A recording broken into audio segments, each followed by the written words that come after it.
Diqqat, tezkor xabar. Migrantlarning bolalari hujjatsiz bo'lsa, MVDning maxsus ro'yxatiga kiritiladi.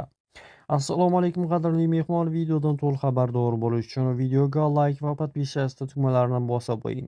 Migrantlarning bolalariga Rossiyada bo'lish muddati uzaytirilmagan bo'lsa, nazorat ostidagi shaxslar ro'yxatiga kiritiladi. Bu haqda Rossiya Ichki ishlar vazirligi migratsiya masalalari bo'yicha bosh boshqarmasi TASSga ma'lum qildi.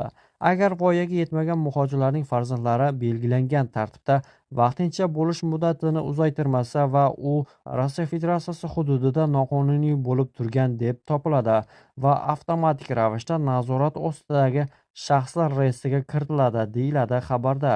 Ichki ishlar vazirligining aniqlik kiritishicha, Rossiyaga voyaga yetmagan bolalari bilan kelgan muhojirlar o'z farzandlariga nisbatan migratsiya qonunchiligiga rioya qilish uchun to'liq javobgardir.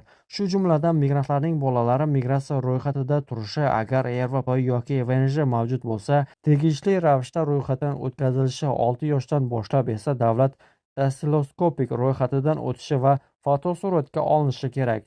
Bundan xulosa qilish kerakki, migrantlarning bolalariga ham registratsiya vaqtida qilinishi va uzaytirib berilishi kerak.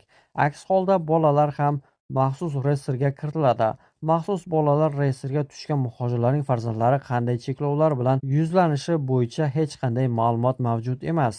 Eslatib o'tamiz, qonunchilikka ko'ra migrantlar farzandlariga o'z patentlari yoki RVP yoki VNJ hujjatlari asosida registratsiya qilib berib uzaytirib borishlari mumkin.